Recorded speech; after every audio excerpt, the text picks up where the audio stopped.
mi vivencia personal, sino que es más bien algo colectivo, algo que tenemos como argentinos y argentinas, y algo que nos ayuda a recuperar piezas claves de nuestra historia y restituir algo que nosotros tenemos, que muchas veces no nos damos cuenta, que lo tenemos porque ya nacimos con eso en general, y es algo muy preciado y algo muy precioso que nosotros tenemos, que es, por ejemplo, saber nuestros nombres.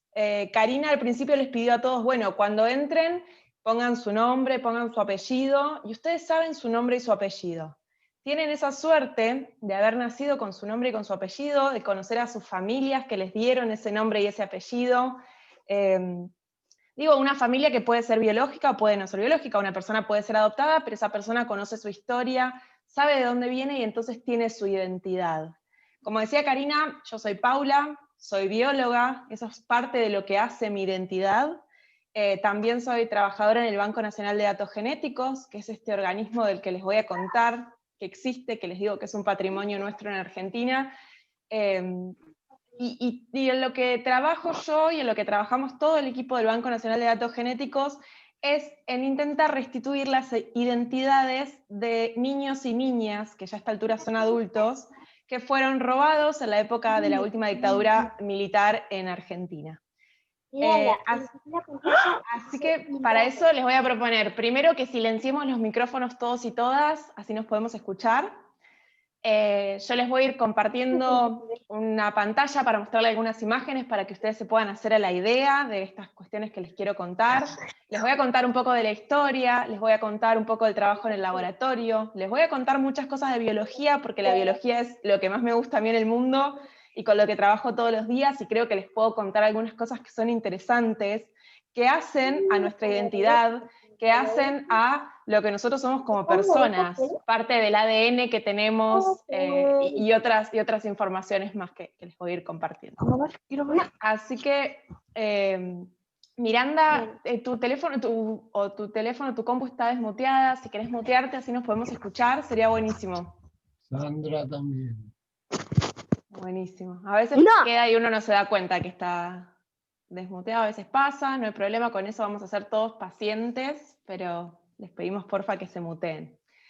Bueno, y lo que les voy a proponer también es que, como voy a hablar de cosas muy variadas que tienen que ver con la historia, con la biología, con los derechos humanos, con implicancias éticas de estas cuestiones, les propongo que, si ustedes tienen preguntas, las vayan volcando en el chat.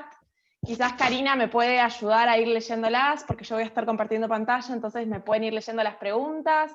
No me interrumpen, ni mucho menos, me encanta que me hagan preguntas, y así vamos construyendo entre todos y todas esta conversación y esta charla, y quedan claras las cosas que vengo a compartirles. Bueno, lo primero, antes de arrancar a compartirles la presentación que armé, es preguntarles si han escuchado hablar del Banco Nacional de Datos Genéticos. ¿Alguien había escuchado alguna vez del Banco Nacional de Datos Genéticos? Ahí Santi en el chat dice que no. Ahí veo otras personas que también. Pablo dice que no, Ana que no. Vieron, no es muy conocido el Banco Nacional de Datos Genéticos, pero si yo les digo Abuelas de Plaza de Mayo, ¿han escuchado hablar de Abuelas de Plaza de Mayo? Sí, ahí estoy viendo que me responden en el chat un montón que sí, gracias por las respuestas. Tal cual, abuelas es algo que nosotros tenemos como muy, muy claro como argentinos y argentinas, qué son, qué hicieron, o por lo menos las tenemos ahí, sabemos de su búsqueda, se han hecho conocidas a nivel mundial, y ellas están muy relacionadas al trabajo que hacemos en el banco, yo se los voy a contar. Quizás han escuchado también del equipo argentino de antropología forense. Este no es tan famoso como Abuelas, pero es un poco más conocido. Y el equipo argentino de antropología forense es una ONG que se dedica a también buscar identidades que estuvieron, que están relacionadas con víctimas de la última dictadura militar. Esos no son tan conocidos como Abuelas, como ya les decía, pero bueno, también comparten parte del trabajo con nosotros en el Banco Nacional de Datos Genéticos. Ahí Pau me dice que no se escucha. ¿Me pueden confirmar si se está escuchando? Ok, Pau, por ahí es un tema de tu compu. Chequea el audio a ver si se puede escuchar. Gracias por responderme. Bueno, voy a compartirles pantalla entonces para... voy a necesitar pedirle al anfitrión que me nombre coanfitriona o que me habilite a compartir pantalla. Así puedo compartirles la presentación. Ya puedes compartir, Paula. Bárbaro, te agradezco. Ahí está, ahora me aparece.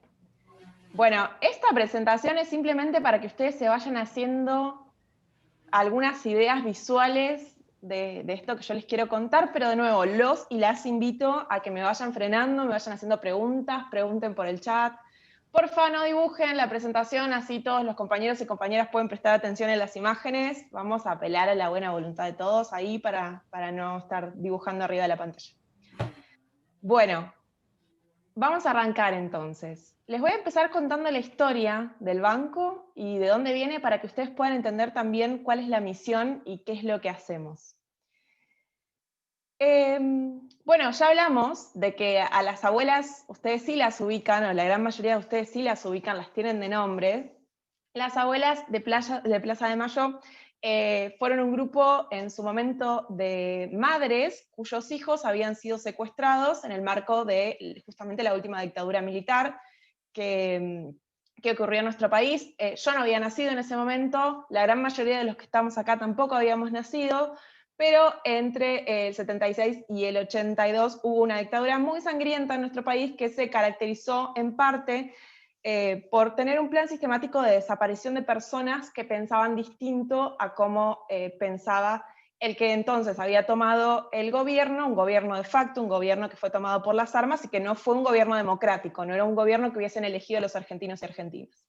Entonces, estas personas que pensaban distinto, que podían ser gente de la cultura, mucha gente de la ciencia, podían ser médicos, podían ser militantes de agrupaciones, podían no serlo también, pero cualquiera que pensase distinto, estas personas, estos militares en el gobierno, los secuestraban, los tenían en centros clandestinos de detención, los torturaban y muchas veces a estas personas se las asesinaba y sus cuerpos se los desaparecían, entonces sus familias jamás podían recuperarlos.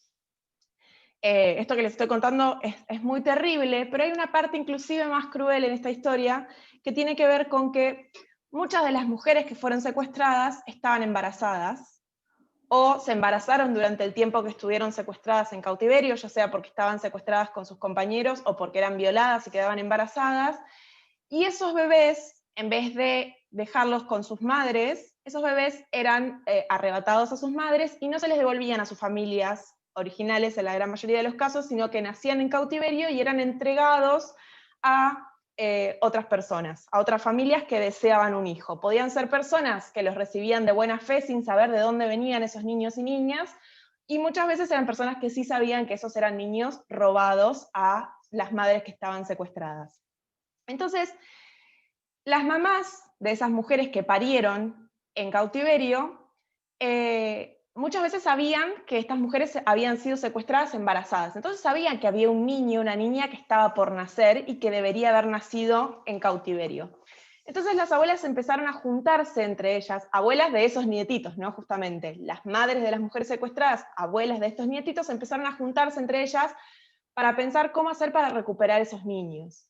Y sabían que a los bebés no los asesinaban, o no en su gran mayoría, sí hubo algunos casos de asesinatos de bebés también, que me parece muy terrible y me deja siempre me sorprende el nivel de maldad, ¿no? Pero bueno, la gran mayoría sobrevivía, se los entregaban a otras familias, las abuelas se dieron cuenta que eso estaba ocurriendo y empezaron a juntarse entre ellas para pensar estrategias para recuperar a sus nietos y nietas que habían sido secuestrados y adoptados ilegalmente por otras familias. Entonces, ¿qué hacían las abuelas? Bueno, las abuelas empezaron a juntar primero datos, por ejemplo, de enfermeras que durante los partos habían estado asistiendo a estas mujeres, testimonios de personas que habían estado secuestradas y que habían sido liberadas por algún motivo, o sea, que eran sobrevivientes y que habían visto nacer o dar a luz a una mujer, a sus bebés.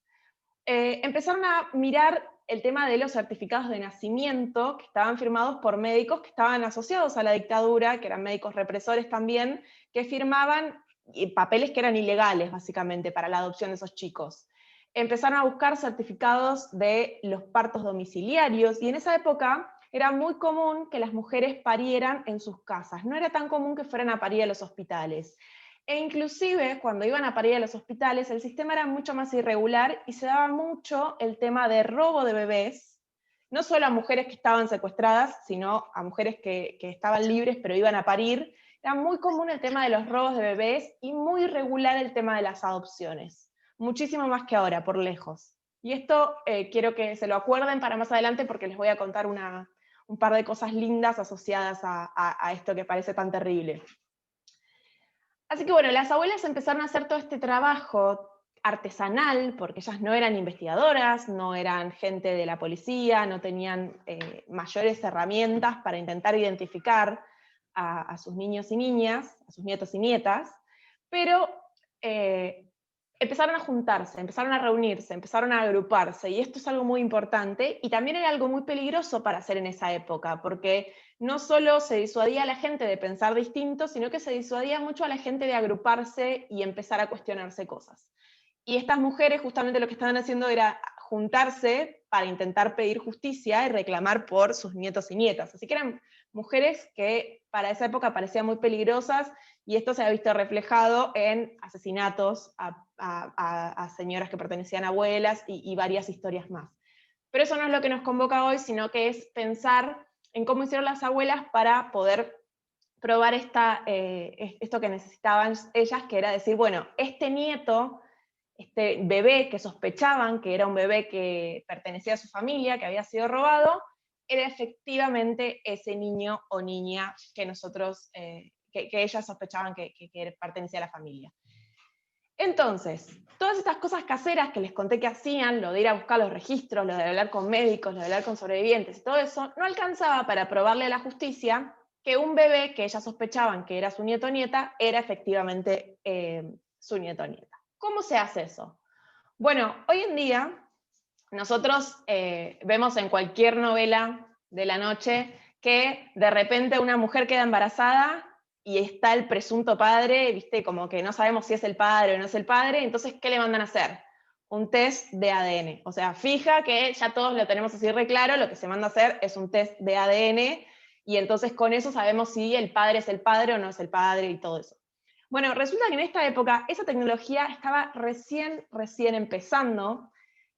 Acá en Argentina básicamente no se hacía, en otras partes del mundo estaban iniciando toda esta etapa del desarrollo de los test de paternidad mediante el ADN, y entonces abuelas cuentan la historia, y lo cuentan ellas mismas, y lo cuentan en primera persona, después les voy a recomendar dónde lo pueden escuchar, cuentan que en 1979 abren el diario El Día, que era un diario que se imprimía en La Plata, y encuentran un artículo que habla de que un padre hace una prueba de sangre, una prueba de ADN, para establecer el vínculo que tenía con un hijo, ¿sí? Y que habían usado esa prueba de sangre para probar la paternidad.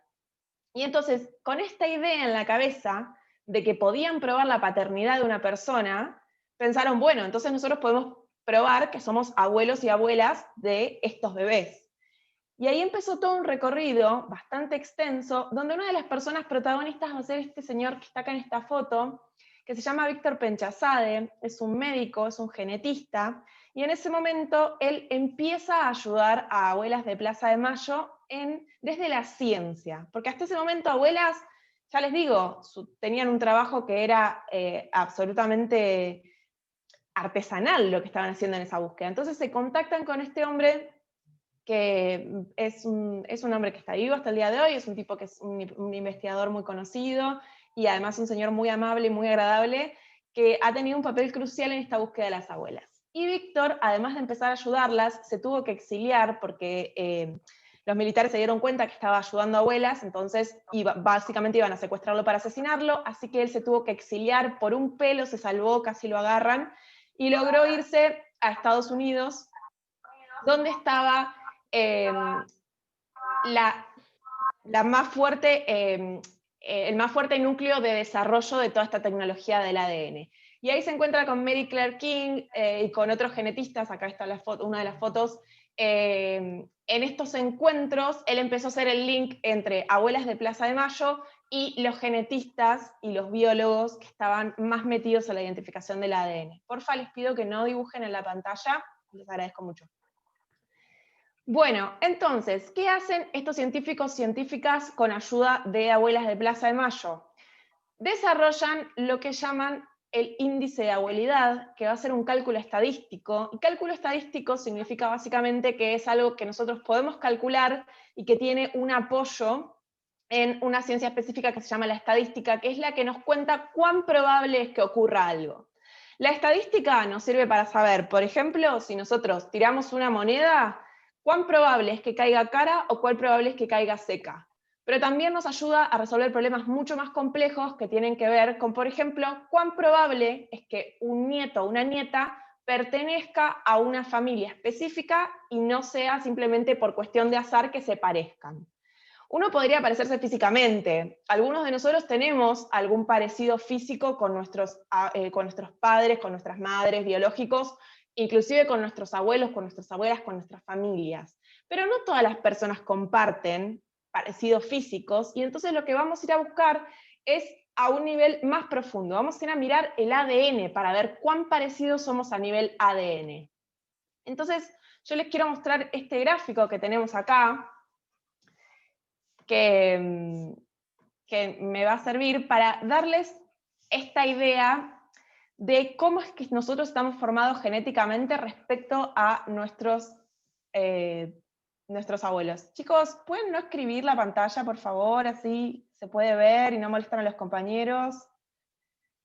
Gracias. Bien, les agradezco. Bueno, lo que quiero que presten atención ahora es en esta idea. Nosotros compartimos exactamente con nuestros padres y madres biológicos la mitad de la carga genética. Cuando yo hablo de carga genética es lo mismo que decir ADN, ¿sí?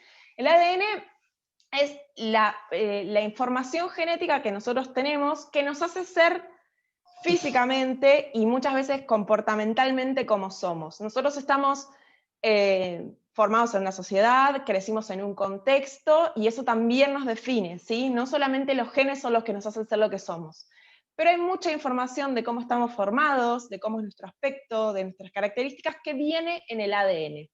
Y ese ADN heredamos exactamente la mitad de la madre y la mitad del padre.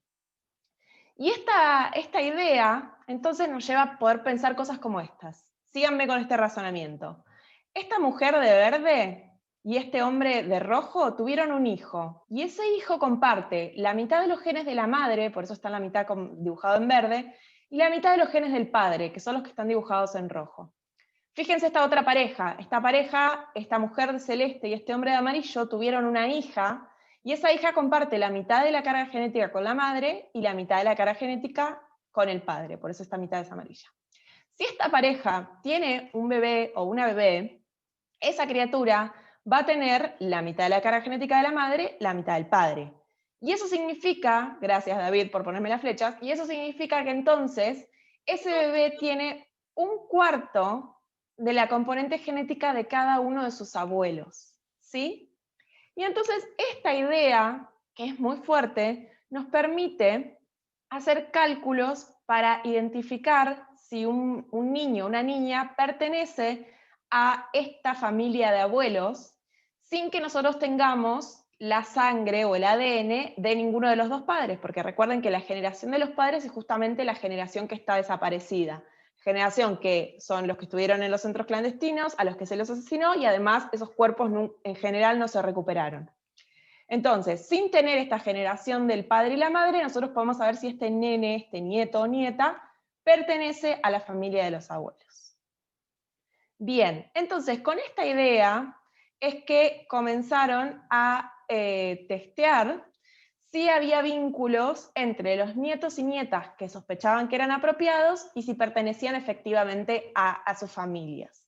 Entonces, en 1984, que ya estamos en el primer año de la democracia, cuando ya había terminado la dictadura, se empiezan a hacer estos análisis sanguíneos para chequear que nietos y nietas que se sospechaban efectivamente pertenecían a esas familias. Entonces, la primera nietita que se restituye de esta manera es Paula Logares. A ella se le había apropiado un comisario, o sea, cuando ella tenía era chiquitita y ya se la había robado un comisario, y entonces las abuelas sospechaban que había sido esa familia la que la había robado, y lograron probar mediante la sangre que esa niña efectivamente había sido apropiada y que pertenecía a la familia, a Logares. Y así, entre 1984 y 1987, se lograron restituir 36 nietos que tenían entre 6 y 15 años de edad, porque muchos de ellos habían nacido en cautiverio, pero otros eran muy chiquititos, inclusive cuando habían secuestrado a sus padres y madres y los habían secuestrado con ellos. Entonces, bien, acá pasa algo que viene de los números, que es lo siguiente. Ahí se habían restituido 36 nietos, ¿sí? Pero entre las abuelas que se habían organizado y las familias que estaban buscando, en realidad se estaban buscando a 450 nietos, que es un número mucho más grande que 36. Perdón, ahí pasó mi gato. Entonces, las abuelas se dieron cuenta que este método de la sangre iba a servir, pero que no iba a ser tan rápido, y que no iban a aparecer de repente los 450 nietos que ellas estaban intentando restituir. Esto iba a tomar tiempo. Y eso les hizo darse cuenta de una necesidad muy importante, que era que iban a tener que empezar a guardar esas muestras de los familiares que estaban buscando a sus nietos. ¿Por qué? Porque algunos de esos familiares iban a morir. Algunos de esos familiares ya no iban a estar cuando tuvieran la suerte de que alguien fuera a testear un niño o una niña para esa familia. Muchos no sabían dónde estaban sus nietos, ni siquiera tenían una sospecha de dónde estaban esos nietos o nietas. Entonces iba a ser un trabajo largo. Y ahí donde David está pintando a esa persona, esa foto que ustedes están viendo es la foto del Hospital Durán, que fue el primer lugar que sirvió justamente para estos fines, para empezar a guardar esas muestras con mucho cuidado, con todo el respeto que merecía un problema como el que estábamos intentando abordar en ese momento, y además con mucha seguridad. ¿Por qué? Porque estas eran muestras de personas que estaban intentando encontrar la identidad de otra persona. Es un tema muy, muy, muy delicado, no había lugar a errores, entonces esas muestras se tenían que guardar con mucho cuidado. Así que en el Hospital Durán, durante muchos años, estuvieron todas esas muestras guardadas y resguardadas del paso del tiempo y del paso de cualquiera que quisiera maliciosamente hacer algo con esas muestras. En 1986, recuerden que ya estamos en democracia, el primer presidente de la democracia post de la última dictadura fue Raúl Alfonsín, y Raúl Alfonsín recibe a las abuelas de Plaza de Mayo. Fíjense cómo había escalado ya el nivel de reconocimiento de este grupo de mujeres y de su búsqueda incansable. Las recibe el presidente y lo que les dice es que va a crear organismos para ayudarlas a ellas a esta búsqueda de sus nietos y nietas desaparecidos. Entonces, en 1987, un año después, se crea por ley el Banco Nacional de Datos Genéticos, que es justamente lo que les vengo a hablar hoy, que es este organismo que se encarga de resguardar todas las muestras que están relacionadas con niños y niñas, que ya a esta altura, como les decía al principio, son adultos, pero que fueron presuntamente apropiados en esa época, y de las familias que hacen las búsquedas de esos niños y niñas, ¿sí? De estas 450 familias que están buscando todavía esos nietos y nietas, que ya a esta altura son grandes, probablemente sean personas que ya tienen sus familias y todo, pero que no han recuperado su identidad. Y les voy a contar una cosa, algo llamativo. Es el primer banco genético que se hace en el mundo. Es la primera vez que surge esta necesidad de crear un espacio para guardar muestras genéticas, para guardar la sangre y para salvaguardarla de cualquier degradación que pudiera tener. Ahora ya hay otros bancos genéticos en el mundo que están relacionados con otros lugares donde ha habido crímenes de lesa humanidad o ha habido problemas de tragedias. Por ejemplo, zonas donde hay tsunamis habitualmente también requieren de espacios para guardar muestras para identificar cuerpos, por ejemplo, después de las tragedias.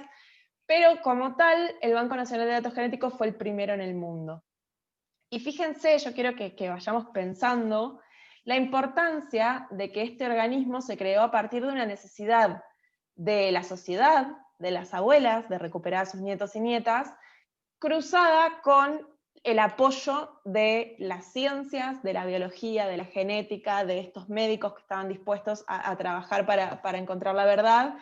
Y a mí eso me parece que es muy valioso, porque son reclamos que la sociedad hace y la ciencia responde, y también se dio como, digamos, el compromiso político de crear un organismo que fuera a trabajar específicamente para eso. En 2009 se crea una nueva ley por la que el Banco Nacional de Datos Genéticos deja de tener un espacio pequeño en el Hospital Durán, donde les mostré la foto al principio, y se le otorga un espacio específico para trabajar, que es lo que en ese momento era el Ministerio de Ciencia. Hay algunas imágenes de cómo se ve ahora el laboratorio, que ahora ya el Ministerio de Ciencia se mudó a otro espacio, entonces todo el edificio quedó disponible para el Banco Nacional de Datos Genéticos. Así que ahora tenemos como más espacio, y es muy importante porque es un lugar, como ya les decía, por el tema de las muestras, que tiene que estar muy resguardado. Casi nadie tiene acceso, tenemos un acceso muy controlado a los espacios con las muestras, es un número muy reducido de personas las que pueden acceder a las muestras, y piensen que ahí hay muestras de hace 30 años. O sea que nosotros tenemos que tener muchísimo cuidado con esas muestras, porque muchas de esas muestras son de personas que ya no están vivas y de las cuales no podríamos recuperar su ADN. Entonces, parte del trabajo del Banco Nacional de Datos Genéticos es perpetuar esa búsqueda de las familias, más allá de que esas familias ya no estén físicamente con nosotros, hayan fallecido, sí, básicamente eso, que ya hayan pasado, hayan fallecido, y como por ejemplo nos pasó ahora durante la cuarentena, varias abuelas que estaban haciendo la búsqueda de sus nietos y nietas fallecieron porque ya son personas que están viejitas, son familias que ya tienen muchos años, entonces algunas personas de esas generaciones ya van falleciendo naturalmente por la edad. Entonces es el compromiso seguir con esa búsqueda más allá de que esas personas no estén físicamente. Bueno, esto era solo para mostrarles un poquito de cómo se ve el laboratorio en este momento. Esas son las oficinas donde trabajamos nosotros. Si pueden ver que ahí mi compañera tiene un gorrito, estamos con guantes, normalmente trabajamos con barbijos, con guardapolvos, con muchísima protección, porque lo que no queremos hacer es contaminar las muestras con nuestra propia información genética, ¿sí? Y ahora les voy a contar un poco más de eso. Ahora, bien, ¿cómo funciona? ¿Cómo funciona el banco en su totalidad, en su trabajo rutinario también? Yo ya les conté que había en su momento 450 familias que estaban buscando a sus nietos y nietas. Ya muchas de esos nietos y nietas, menos de los que quisiéramos, pero unos cuantos, unos 130 nietos, ya fueron identificados y fueron... su identidad fue restituida. La gran mayoría de ellos tienen muchísimo vínculo con sus familias biológicas y lograron encontrarse con sus abuelos, sus abuelas, en algunos casos sus hermanos, etcétera. ¿Hay alguien que está desmuteado por ahí? Ojalá pueda apagar el micrófono. Bueno, bien, pero entonces nos quedan todavía 300 grupos familiares que están buscando a sus nietos y nietas. Entonces todas esas personas del grupo familiar, tantas personas como sea posible del grupo familiar, vinieron y dejaron su muestra en el banco. ¿Sí? Entonces, una muestra es dejar un poquito de sangre, dejar algunas células, ahora les voy a contar cómo tomamos la muestra, pero esa información se guarda y se va a comparar con la información genética de las personas, que nosotros llamamos los jóvenes, que vienen a testearse porque sospechan que fueron niños o niñas apropiadas en su momento, ¿sí? ¿Quiénes son estas personas que sospechan? Bueno, son personas que en esta altura tienen 40 y pico de años, que nacieron entre 1975 y 1982, que vivieron algunas secuencias por las que sospechan que son niños apropiados. Por ejemplo, tuvieron adopciones que ellos sospechan que son muy irregulares, sus padres nunca les hablaron de sus orígenes, nunca encontraron fotos de cuando eran chiquitos, o no encontraron nunca un papel que certificase que habían sido adoptados de manera legal. Digamos, hay muchos motivos por los cuales alguien podría sospechar.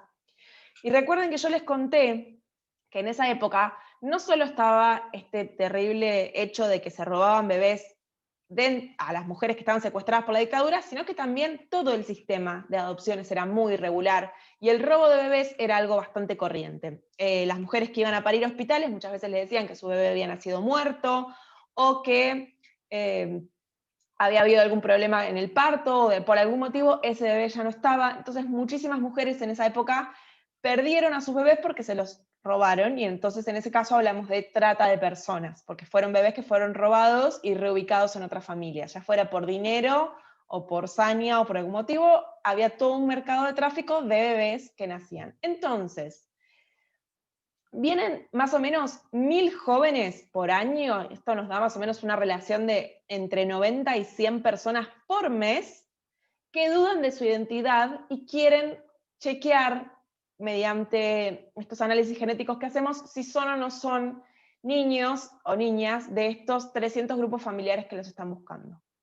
Lo que termina pasando es que la gran mayoría no son niños que hayan sido apropiados por la dictadura, o por lo menos no pertenecen a estas 300 familias que están buscando, pero que en muchos casos sí fueron víctimas de trata cuando eran bebitos. Son bebés que fueron robados a sus madres en esa época. Y de nuevo, ya más adelante les voy a contar algo al respecto. Pero entonces, en conclusión, estas 1000 personas que vienen por año, estos 1000 adultos ya que vienen por año a testearse, se compara su sangre y su ADN contra estos 300 grupos familiares que todavía están haciendo la búsqueda. Y entonces, ¿cómo llega una persona a analizarse? Bueno, hay como 2 vías para hacerlo. Una vía es a través de la Comisión Nacional por el Derecho a la Identidad, que se llama CONADI, que es un organismo que fue justamente creado para dedicarse a la restitución de identidades. Es como la otra pata del Banco Nacional de Datos Genéticos. Nosotros en el Banco Nacional de Datos Genéticos nos encargamos justamente de la parte biológica. Ellos se encargan de todo lo que tiene que ver con averiguación de antecedentes, buscar las libretas familiares, toda la información, lo que nosotros llamamos información preliminar. Bueno, eso es lo que ellos se encargan de hacer, toda la investigación previa, que muchas veces nos da información muy valiosa. Por ejemplo, ellos son los que se encargan de recolectar en los juicios la información de testimonios de personas que vieron nacer un bebé de determinada familia, etc. Toda esa información se encarga la CONADI y trabaja codo a codo con nosotros. Y la otra vía para que una persona venga a analizarse al banco es que alguien sospeche que una persona era un niño o niña apropiada y lo denuncie en la fiscalía como tal, que diga, bueno, tal persona no está dudando de su identidad, no quiere saber nada con esto, pero yo sospecho fuertemente que es una persona que fue apropiada cuando era niño o niña. Entonces, si la CONADI hace suficiente investigación y se comprueba que hay alguna evidencia que sustente esa sospecha, entonces va a ir por vía judicial la cuestión y se va a citar a esa persona a dejar su muestra. Ahora vamos a hablar un poquito de cómo es ese procedimiento. Pero bueno, entonces, en conclusión nos quedan 2 formas de llegar. A través de la CONADI, que es lo mismo que ir a abuelas de Plaza de Mayo si vos dudas de tu identidad. Si vos vas a abuelas de Plaza de Mayo, ya se van a contactar con la CONADI, la CONADI se va a contactar con nosotros para que te demos un turno, para que vengas a dejarnos una muestra. Y si es por vía judicial, un juez va a dictar una orden que te cite a vos a dejar una muestra también. Entonces, ¿qué tipo de muestra dejan las personas cuando vienen al banco? Tenemos 3 tipos de muestras que tomamos en el banco. Una parte de las muestras viene de cuando una persona efectivamente llega al banco y nos deja su muestra de sangre. Se le saca un poco de sangre, acá de hecho está medio exagerada esta aguja, se suele sacar bastante menos, y lo que hacemos con esa sangre es guardarla en estas tarjetitas que se ven acá, que nosotros llamamos soporte FTA, que es un papel especialmente diseñado para conservar el ADN y evitar todo lo demás. Todo lo otro que tenemos en la sangre, que son proteínas, otras células, restos, todo eso se desintegra y solo se guarda el ADN, que es lo que a nosotros nos va a importar para trabajar y para identificar personas. Y este soporte FTA es buenísimo porque nos permite que la muestra se mantenga años y años y años sin descomponerse. La otra manera que tenemos de guardar sangre es más parecida a cuando ustedes van a hacerse un análisis de sangre. Vieron que le sacan sangre y enseguida la empiezan a meter en unos tubitos. Son estos tubitos que lo que tienen es básicamente un anticoagulante para que la sangre no se seque y no quede toda pegajosa ahí, sino que quede en estado líquido. Esos tubos se guardan en unos freezers a muy baja temperatura y de esa manera también preservamos ahí el ADN que está dentro de la sangre.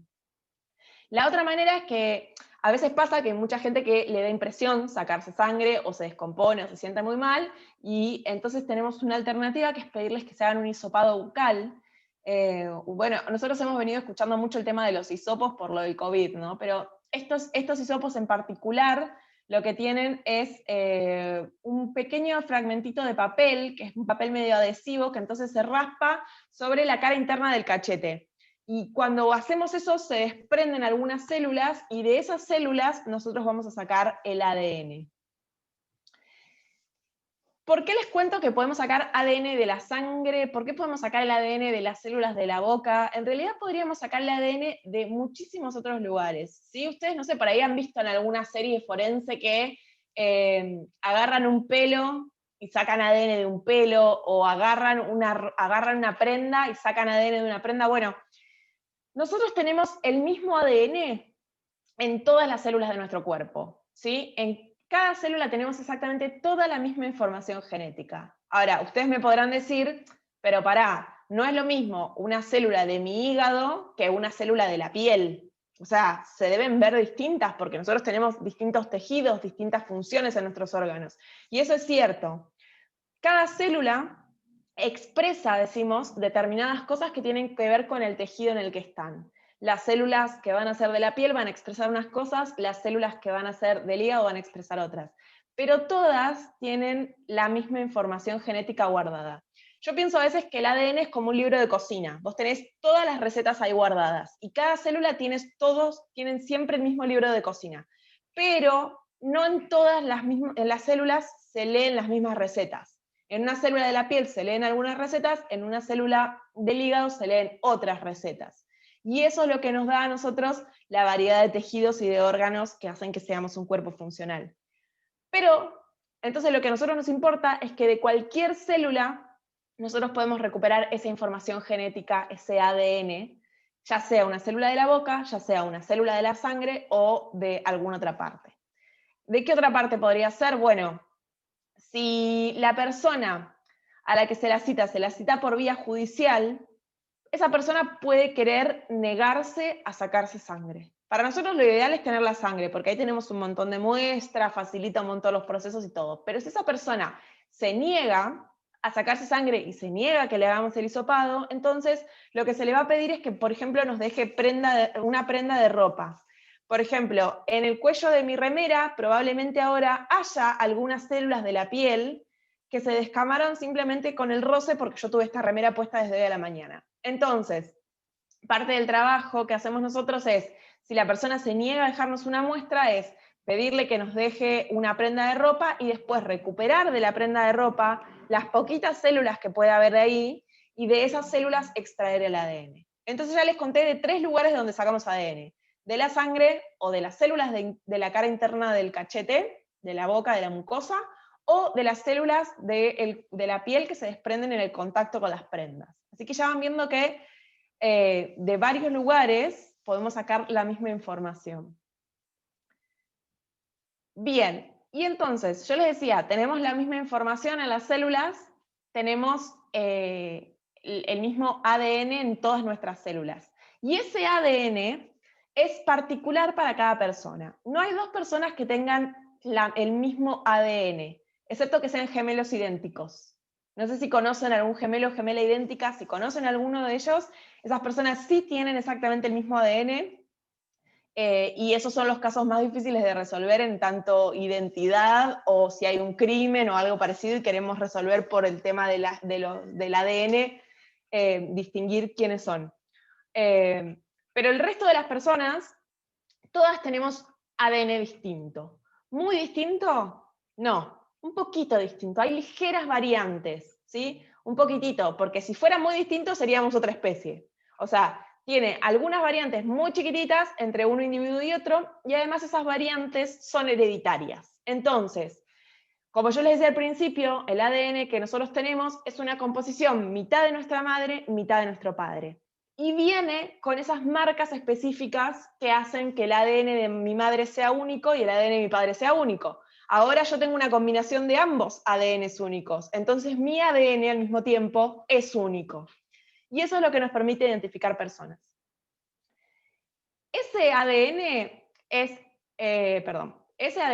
el ADN que encontramos en todas las células en el núcleo, ¿sí? La célula es, imagínensela como una especie de bolsita que intercambia con el medio, con la sustancia en la que está embebida, por ejemplo la sangre. Entonces tiene un núcleo y en ese núcleo está contenido este ADN del que hablamos, que sería mitad de la madre y mitad del padre. Pero hay otro ADN adentro nuestro, que probablemente ustedes no lo conozcan, no sé si habrán oído hablar de esto, pero se llama ADN mitocondrial, ¿sí? Y les voy a contar de qué se trata. Vamos a movernos un segundo a esto que va a parecer una clase de ESI, pero síganme con esto para que puedan entender qué es el ADN mitocondrial y por qué es importante para la identificación de personas. Las mitocondrias son unas organelas, les decimos, quiere decir que son unos pequeños compartimentos que tienen funciones específicas dentro de la célula, están metidas adentro de la célula. Gracias, ahí David me señaló el espermatozoide. Las mitocondrias no son esas, son estas que están dibujadas en celeste acá en este dibujo, que están dibujadas en naranja, acá también en esta otra célula. Y son organelas que básicamente son las máquinas de procesamiento energético de nuestras células. Son aquellas que nos permiten a nosotros procesar la energía y tenerla disponible para usarla, por ejemplo, para el movimiento o para otras funciones metabólicas de nuestro cuerpo. Entonces, ¿dónde hay mitocondrias? En aquellos lugares donde hay mucho movimiento. Por ejemplo, en nuestros músculos tenemos miles y miles y miles de mitocondrias. Tenemos muchísimas, y cuanto más entrenamos y más ejercicio hacemos, más cantidad de mitocondrias tenemos. Porque esas mitocondrias tienen que estar disponibles para producir, en realidad para procesar la energía que viene de lo que nosotros comemos, pero tener esa energía disponible para que nosotros podamos usarla para nuestro movimiento o para mantener nuestra temperatura o para mantener nuestras funciones viables. Entonces, como regla general, músculos o tejidos que necesitan mucho movimiento, mucha energía, tienen muchísimas mitocondrias. Y mitocondrias no tenemos una por célula, tenemos entre cientos y miles de mitocondrias dentro de una misma célula. ¿Para qué les contaba esto? ¿Qué tiene que ver con identificación? Bueno, ahí vamos. Miren en este esquema que les estoy mostrando acá. El espermatozoide tiene en su cabeza, tiene el ADN nuclear, este que les conté que heredamos mitad de madre y mitad de padre. Perfecto. Y tiene en su cola, a lo largo de su cola, las mitocondrias. ¿Por qué? Porque si ustedes han visto alguna vez alguna imagen de una fecundación, ¿cómo ocurre la fecundación? El espermatozoide llega al óvulo, que es esto que tenemos aquí esquematizado, y llega nadando a través del tracto, ¿sí? Y es como nadan, literalmente hay un movimiento en el que la cola del espermatozoide se va moviendo, es un flagelo, se va moviendo y dando como latigazos, y eso le permite desplazarse. Entonces, esa cola, ese flagelo del espermatozoide, necesita mucha energía, y por eso todas sus mitocondrias están concentradas en esa parte. Bien, eso por un lado del espermatozoide. Vayamos al óvulo. El óvulo es otra célula también, es una célula germinal como el espermatozoide, que va a venir por el lado de la madre, y que tiene también su ADN nuclear, que está compuesto mitad por madre, mitad por padre, que venía de los padres originarios de esta mujer, y además tiene sus propias mitocondrias, que acá están dibujadas con naranja, y lo que va a ocurrir durante la fecundación es que el espermatozoide va a ingresar al óvulo, pero solo va a ingresar la cabeza. Y todo lo que es la colita del espermatozoide va a quedar afuera. Y cuando se produzca entonces la fecundación, cuando ya ese ADN se mezcle, el ADN del óvulo y el ADN del espermatozoide se mezclen para crear un un cigoto, que es lo que eventualmente, después de una cantidad de desarrollo, vaya a ser un bebé, no va a haber en este proceso entonces intervención de la colita del espermatozoide que va a quedar afuera y por lo tanto las mitocondrias del espermatozoide no van a entrar, ¿sí? ¿Y eso qué significa? Que dentro de este cigoto, que eventualmente después va a ser una criatura, no hay mitocondrias que vengan del lado del padre, solamente tenemos mitocondrias que vienen del lado de la madre. Y lo interesante es que las mitocondrias tienen su propio ADN, que llamamos el ADN mitocondrial, que es esto que les contaba antes, y ese ADN mitocondrial nosotros también lo vamos a poder usar como información genética para chequear que una persona pertenece a una familia. ¿Cómo? Bueno, por el lado materno, porque esta madre, la madre que aportó este óvulo, va a tener las mismas mitocondrias que esta criatura que vayan a nacer, no importa si sea mujer o varón, independientemente del sexo que tenga, esta persona va a compartir las mitocondrias con la madre, y no con el padre. Entonces, eso nos permite identificar personas por el lado materno. Les quiero mostrar acá, en este esquemita, miremos acá a este lado, el ADN mitocondrial, esto que les acabo de contar. Imaginemos que esto es una familia. Nosotros usamos muchísimo este tipo de cuadritos para armar los árboles familiares para entender cómo es la composición genética que tenemos. Los cuadraditos siempre representan a un varón y los circulitos representan a una mujer. Entonces, esto es un varón y una mujer que tuvieron este hijo varón, y por el otro lado, en esta otra rama, tenemos a un varón y una mujer que tuvieron esta hija mujer, ¿sí? Esta señora comparte las mitocondrias con su hija, así como esta señora comparte las mitocondrias con su hijo.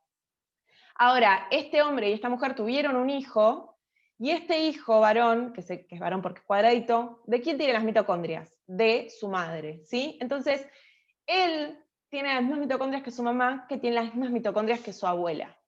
De hecho, nosotros mismos tenemos las mismas mitocondrias que nuestras madres biológicas, que nuestras abuelas maternas biológicas, que nuestras bisabuelas maternas biológicas, y así podemos ir muchísimo tiempo hacia atrás y saber cuáles eran las mujeres originarias que dieron lugar a nuestro linaje materno, o sea, de qué mujeres venimos heredando esas mitocondrias. De hecho, esto se ha investigado mucho, y se puede llegar a lo que llaman la Eva mitocondrial, así como ese personaje mítico de la Biblia, como la Eva, la primera mujer.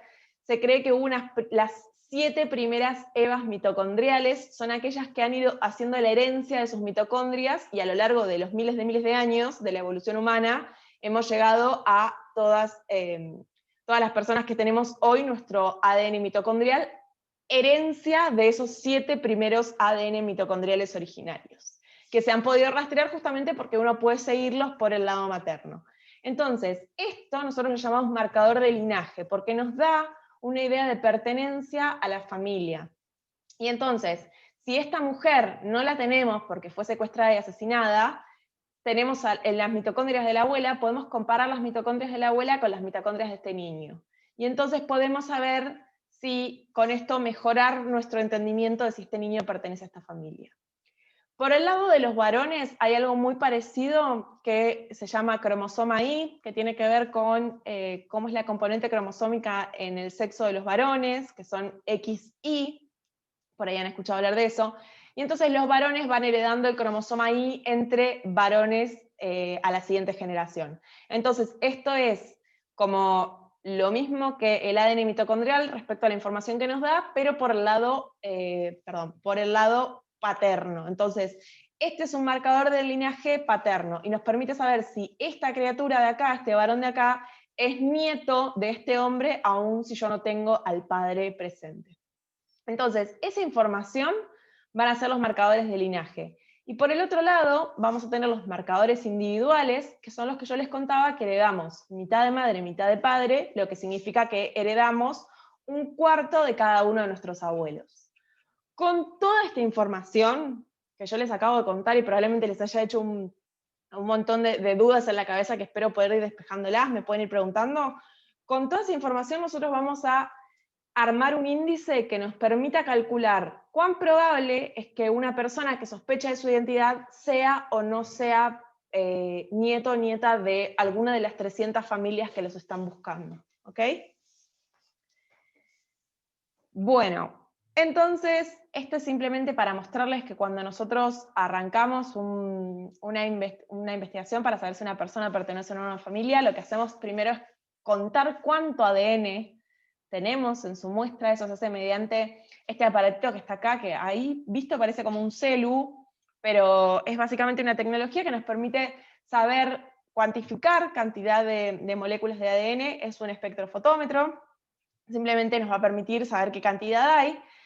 ¿Y qué pasa? Nosotros no podemos trabajar con poquito ADN, ¿sí? Porque si nosotros tuviéramos poco ADN, los resultados serían poco seguros, y necesitamos estar muy seguros de esto que estamos intentando resolver. Entonces, lo que vamos a hacer es hacer pasar el ADN por un proceso de amplificación, que es, y esto estoy segura que lo han escuchado, la famosa PCR. O sea, nosotros estamos escuchando de la PCR ahora por toda la cuestión del COVID, ¿sí? Pero la PCR es una técnica que se desarrolló en biología molecular en los 90, que es muy poderosa y nos permite básicamente esto, fotocopiar el ADN. A partir de tener un ADN, pasamos a tener cientos de miles de copias, ¿sí? De una molécula pasamos a tener un montón. Entonces, si nosotros partimos de unas, imaginen, 100 moléculas, muy rápidamente tenemos en el orden de millones de moléculas, y eso nos permite a nosotros tener más certeza en nuestros resultados. Entonces, el primer paso va a ser sacar el ADN de las células, cuantificarlo, como les dije recién con el espectrofotómetro, y después ir rápidamente a amplificar el ADN mediante la PCR. Y después de amplificarlo, cuando ya tenemos una cantidad que nos permite asegurarnos que nuestros resultados van a estar correctos, lo que hacemos es secuenciarlos en estos aparatos que se ven acá. Esto es un secuenciador y básicamente lo que va a hacer es leer letra por letra de nuestro ADN. El ADN está formado por 4 tipos de moléculas que se van encadenando de determinadas maneras, ¿sí? Y esas 4 están representadas por letras. Habrán escuchado del ACTG, y lo que hace este aparatito es leer una por una cómo están ordenadas dentro de nuestro ADN. Y lo que finalmente nos termina dando es un listado, una información de cómo están esas secuencias adentro de nuestro ADN y cómo están ordenadas. Entonces, cuando terminamos de trabajar con el secuenciador, que todo esto es un proceso automático que lo hace directamente el aparato, a nosotros nos tira los resultados, obtenemos cosas que se ven como estas. Este es un electroferograma, que básicamente lo que nos está diciendo es cómo varía el ADN de una persona en particular. Nosotros no miramos todo el ADN, ¿sí? El ADN es muy largo, es muy grande, y nosotros si tuviéramos que leer todo, perderíamos un montón de tiempo valioso. Lo que hacemos es enfocarnos en determinados lugares particulares del ADN que tienen variaciones muy comunes entre las personas, y que además estas variaciones son hereditarias, lo que yo les contaba antes. Entonces, por ejemplo, lo que se ve acá, voy a ir a este ejemplo, que se llama penta-E. Este es un marcador, lo que significa que es un fragmento de ADN que es muy típico que varíe entre las personas. Entonces, tiene variantes que se las numera. Tiene la variante 1, la 2, la 3, así un montón de números, y esas se heredan, una de la madre y una del padre. Entonces, fíjense que acá las variantes que tiene esta persona son la variante 15 y la 19, que ya esto está procesado por la computadora, entonces ya nos tira los datos directamente, los vemos como con más facilidad. Nos dice, bueno, tiene la 15 y tiene la 19. Una vino de la madre y una vino del padre. No sabemos cuál vino de cuál, ¿sí? No podemos saber eso. Pero sí, nosotros podemos ir a mirar el ADN de la madre y del padre, y tendría que coincidir que al menos uno de ellos tenga el 19 y al menos el otro tenga el 15, ¿sí? Eso nos estaría dando una información de que efectivamente esta persona heredó uno de cada uno de sus padres. Esta es la manera en la que leemos estos electroferogramas. Y por el otro lado tenemos los del ADN mitocondrial, que ya les conté que es el ADN este que está dentro de las mitocondrias, que lo podemos diferenciar perfectamente del ADN nuclear, y que nos da esta información sobre el linaje. materno. Entonces, estos se ven más así, si ustedes lo miran acá con detenimiento, acá se ve, por ejemplo, G, C, A, C, A, T, T, A, C, A, G, T. Bueno, las chicas que son especialistas en mitocondrias se dedican a leer estos uno por uno y ir buscando las variantes que les permiten identificar cosas que tienen en común las familias. Por ejemplo, una variante muy común, acá está marcado con rojo, esa variante es típica de una familia. Esa familia debería compartir todos por rama materna deberían tener esas mismas mitocondrias, ese mismo ADN mitocondrial.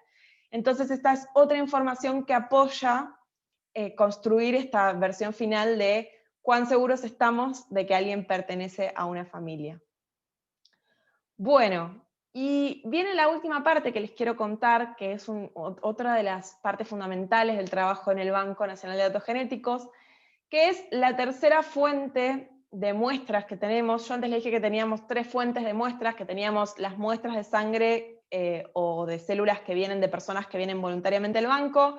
La otra forma es que sea una persona que le está exigiendo que venga a dejar una muestra porque viene por vía judicial y tiene que dejar esa muestra, que a veces se niegan y nos deja la muestra de ropa. Y la tercera manera es a través de cuerpos de personas que ya fallecieron. Les voy a mostrar este nuevo arbolito, este se ve más rústico, pero tiene la misma lógica que tenía el que les conté antes. Esta es una mujer y este es un varón. Esta mujer y este varón tuvieron 2 hijas. Esta hija sobrevivió, por eso está así, y esta hija está muerta, por eso se la ve con una crucecita. Esta mujer probablemente haya sido asesinada y además no sepamos dónde está su cuerpo.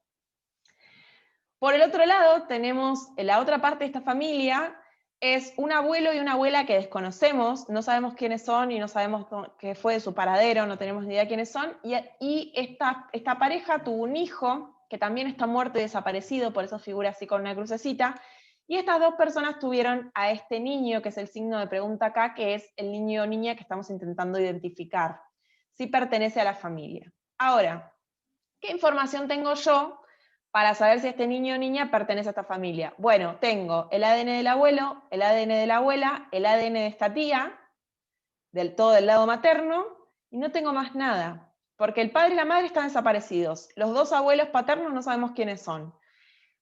¿Cuánta seguridad tengo yo para decir que este niño pertenece a esta familia? Y la verdad es que no tengo muchas herramientas, porque solo tengo del lado materno información.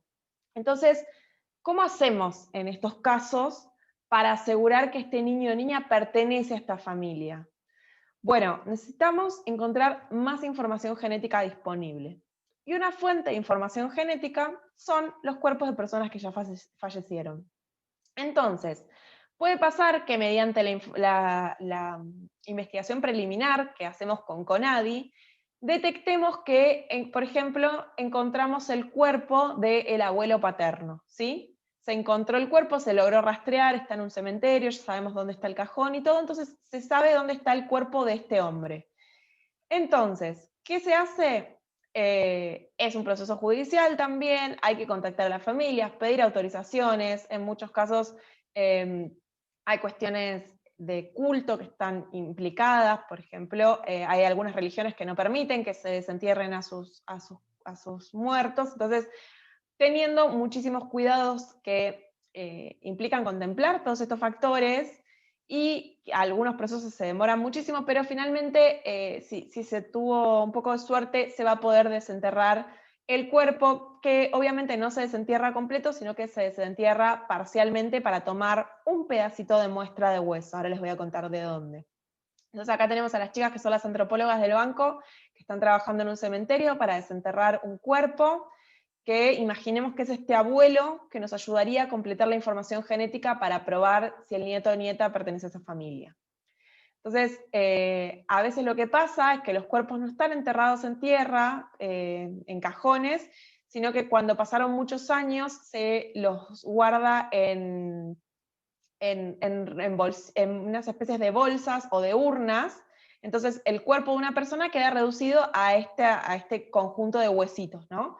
Y entonces las antropólogas, parte del trabajo que se tienen que tomar es reconstruir ese cuerpo, que fíjense que ya está muy degradado ese cuerpo, o sea, probablemente lleva 30 años enterrado o más, porque ya no le queda ningún resto húmedo, y es solo los huesos, Y entonces tienen que reconstruir ese cuerpo, porque a veces pasa que por error se guarda más de un cuerpo junto. Las chicas de antropología la otra vez contaban que habían reconstruido el cuerpo y de repente tenía 4 fémures, que es el hueso más largo que nosotros tenemos en las piernas. Y decían, o sea, claramente una persona que no tenía 4 piernas, sino que por error habían guardado huesos de otra persona. Entonces, hay que ser muy cuidadosos acá también, con estar muy seguros que esos huesos que estamos recolectando son de la persona que corresponde y que esa persona esté bien identificada. Si no, esa información que nos dé no nos va a servir. Bueno, acá son algunas imágenes de cajones. Estos cajones de metal lo que hacen es, se sellan al vacío cuando se guarda el cuerpo adentro, entonces esos cuerpos se mantienen mucho más tiempo sin degradarse completamente.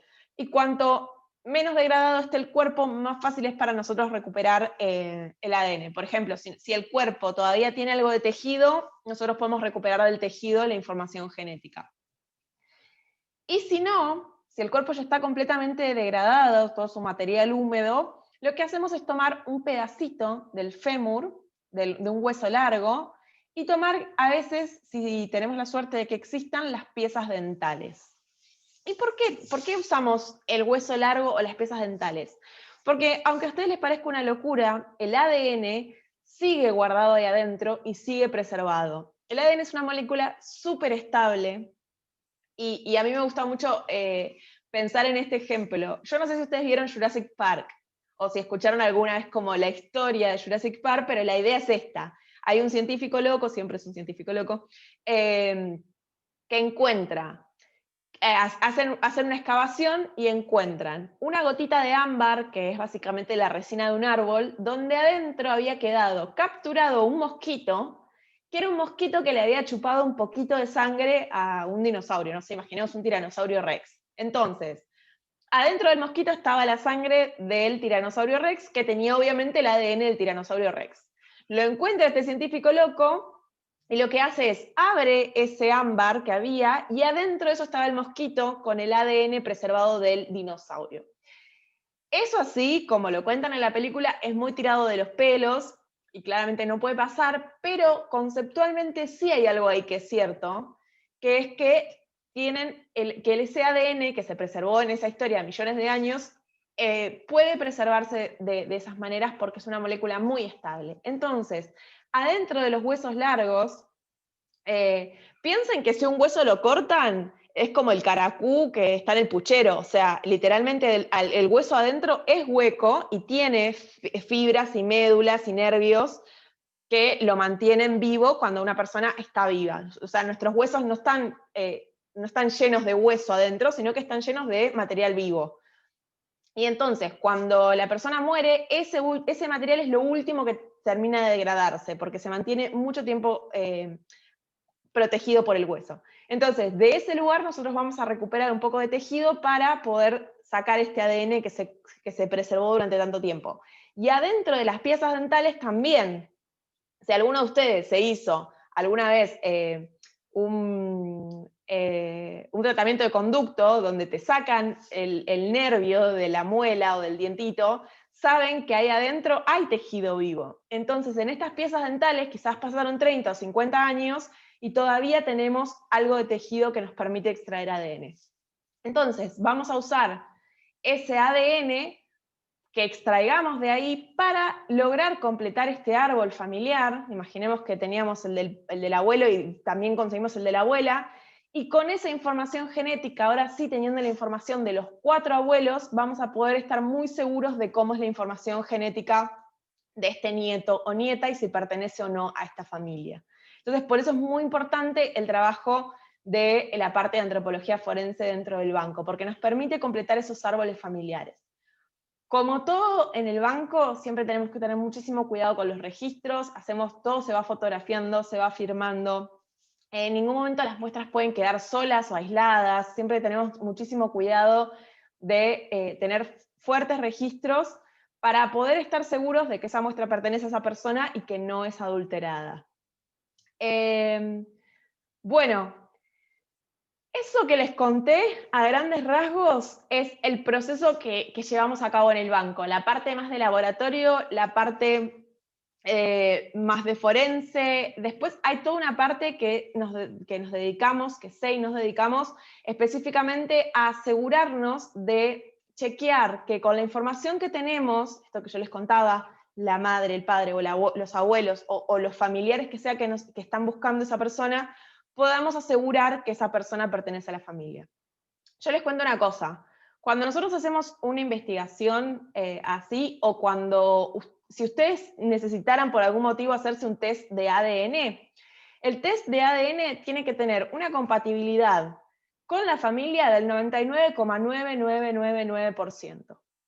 ¿Sí? Yo les puedo decir, bueno, con este esquema que teníamos acá, que solo teníamos a la rama materna, a mí me da que este niño, o niña, no sabemos qué es, tiene 80% de probabilidades de pertenecer a esta familia.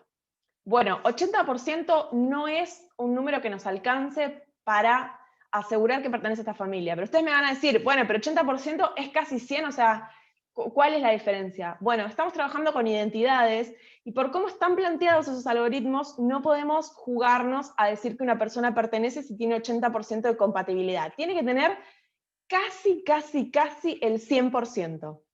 O sea, el índice tiene que dar 99,99999%. Entonces, hay en este momento en el banco algunas personas, algunos jóvenes que vinieron a testearse que les pasó eso, que los árboles no están tan completos y entonces dan que tienen no sé, imaginemos un 60% de compatibilidad con una familia. Y eso nosotros no podemos asegurar que realmente pertenezca a esa familia.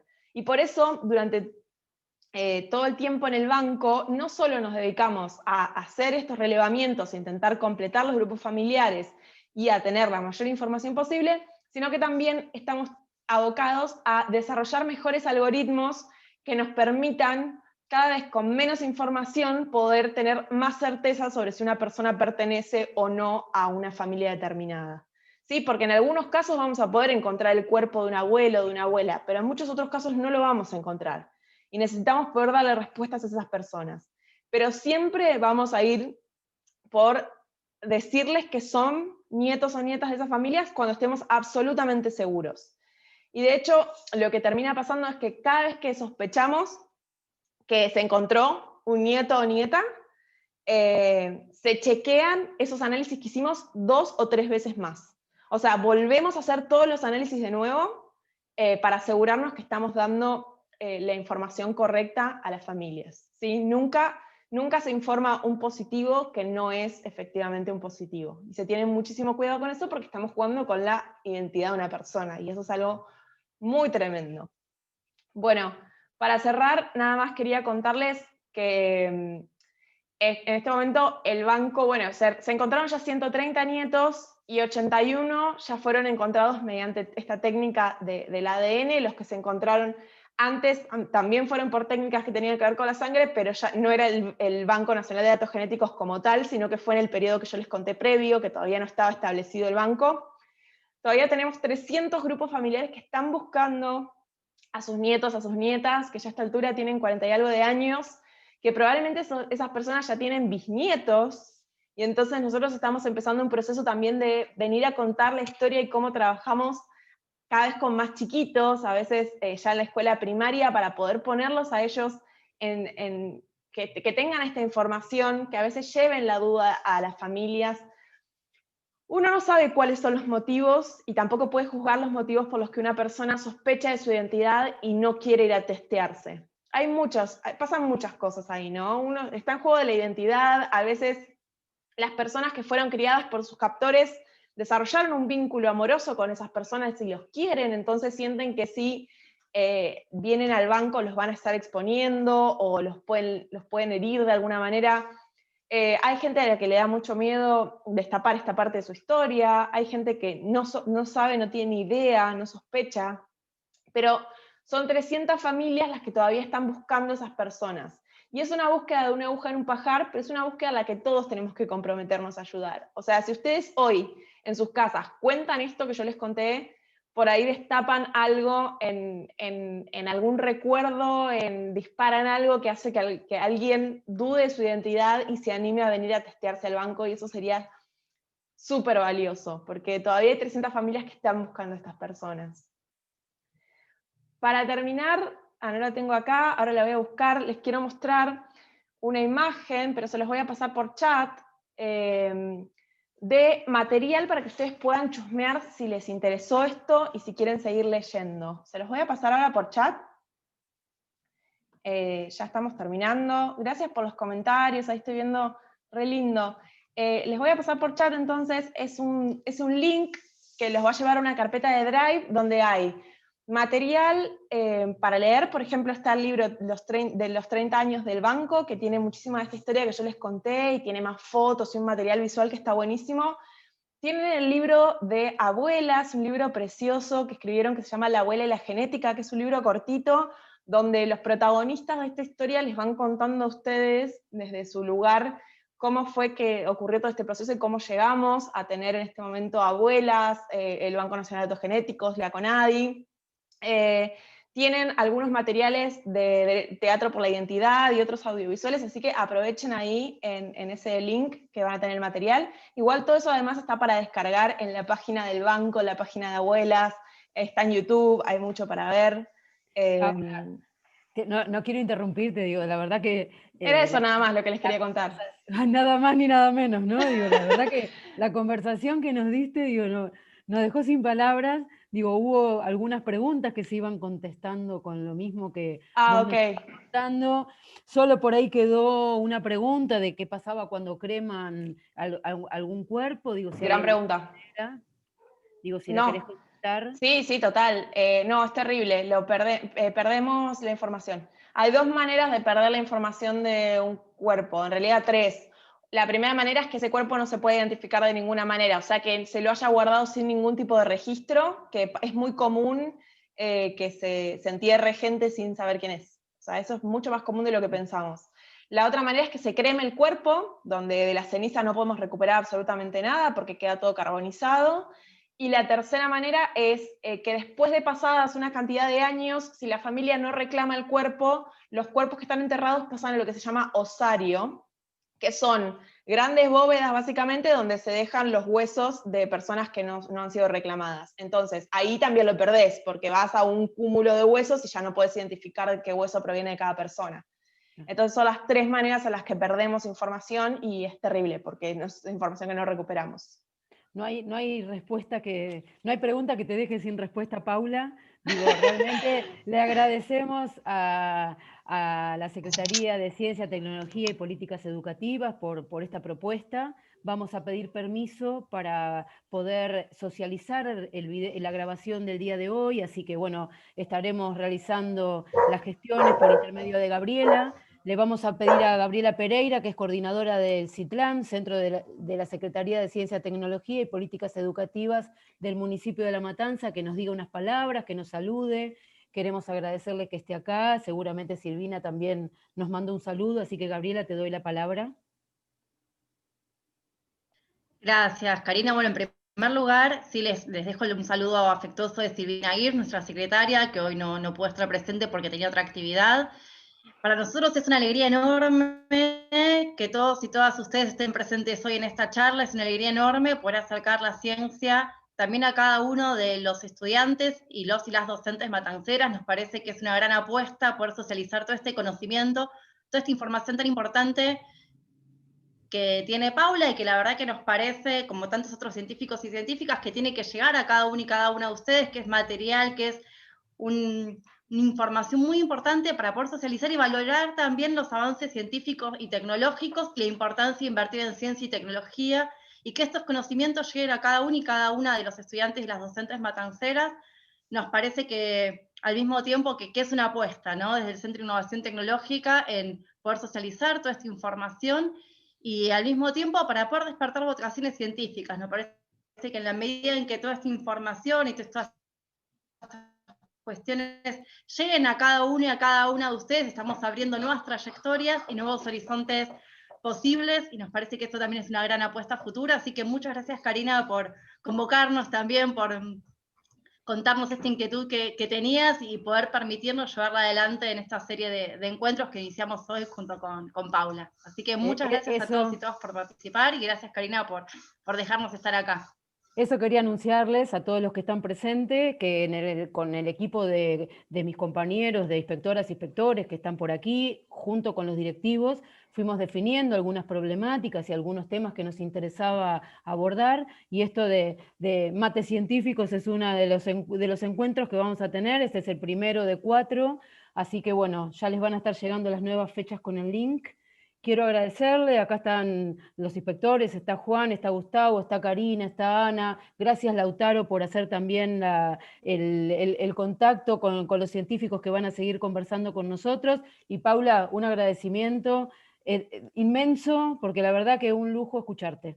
Así que... Gracias.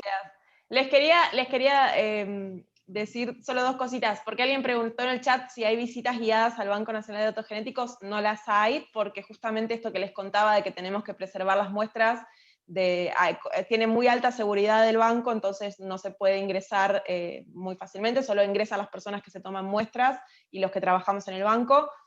Y contarles un último detallito de color para que se puedan ir contentos con esto. Hace más de un año que no aparece ningún nieto ni nieta, lamentablemente, así que por eso apelamos a que ustedes también socialicen esta información que yo les conté hoy, pero yo les dije que en esta época tan irregular de esos años, entre el 95 y el 82 más o menos, estaba toda esta adopción irregular y este robo de bebés a las madres. Bueno, como nosotros tenemos justamente información de gente que se vino a testear, que nació en esos años, este año y ya el año pasado lo que empezamos a hacer es testear a mujeres que no fueron secuestradas, pero que fueron víctimas de trata y que sospechan que sus bebés nacieron y si les dijeron que estaban muertos o que fueron robados.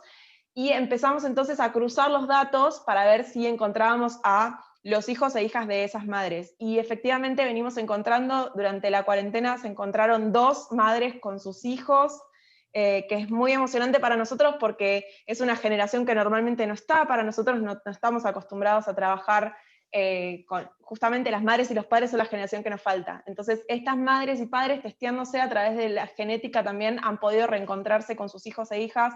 Esta es la información que en general no compartimos porque nuestra búsqueda es la otra, es la de los nietos y nietas, pero también estamos llevando a cabo eso en el banco y para mí es una alegría y es una devolución, ¿no? Que una madre se pueda encontrar con su hijo, su hija, después de 40 y algo de años de haber sentido que ese bebé había nacido y le habían dicho que nació muerto o que no estaba. Así que les comparto esa info para que se queden contentos. Ahí me hacen 2 preguntas por chat, si esta grabación va a quedar disponible, supongo que sí, ahí Karina lo irás a gestionar y me imagino que Exacto. se van a poner en contacto después para que lo puedan tener. Para personas nacidas en 1985, no, el banco llega hasta 1983 como máximo de margen, pero si tenés dudas o si alguien de tu familia tiene dudas, igual contáctense con CONADI porque a veces hacen excepciones, porque a veces están mal anotadas las personas, entonces se hace la investigación y se testea a esa persona, así que no duden o sea, si tienen dudas, o si alguien de su familia tiene dudas, vayan a testearse y no pierden nada, los van a atender muy amorosamente. Todo el equipo de abuelas y la CONADI tienen psicólogos, trabajadores sociales y un equipo interdisciplinario para apoyar a las personas que van con dudas de su identidad. Así que es un ambiente muy amoroso. Me preguntan cuántos somos en el banco. En este momento somos 35 personas, entre gente de laboratorio, administrativos, abogados, antropólogas. Y creo que me habían preguntado algo más sobre el ADN mitocondrial, pero se me fue la pregunta, porque están pasando varias preguntas muy rápido. Si tengo un segundo más, se lo explico. Sí, entonces no se puede verificar solamente con el ADN mitocondrial. Es correcto, el ADN mitocondrial no nos alcanza para poder asegurar que una persona realmente pertenezca a la familia, pero sí nos da bastante información. Ahí les paso de nuevo el link donde donde están los libros y donde hay material audiovisual para que puedan chusmear si les interesa y bajarlo gratis. Que vamos a mandar todo por mail. Una vez que tenga el ok de Silvina, le pido a Gabriela que me encuentre, que me den el ok de pasar la grabación completa y de volver a pasar por mail los links, así llegan por vía también de la jefatura. Así que bueno. Bueno, les agradezco muchísimo el tiempo. Sé que los agobié con un montón de información. Gracias por escucharme tan amorosamente. Y cualquier duda nos pueden escribir. O sea, tienen nuestro contacto. Nos encanta recibir preguntas y charlar con jóvenes, así que están más que invitados. Bueno, gracias y buenas tardes a todas, todos y todes. Gracias a vos. Gracias. Buenas tardes a todos. Chao, buenas tardes. Muy buena información. Buenas tardes a todos, chao. Chao. Chao, buenas tardes. Hasta luego. Hasta luego. Buenas tardes a todos. Chao. Hasta luego.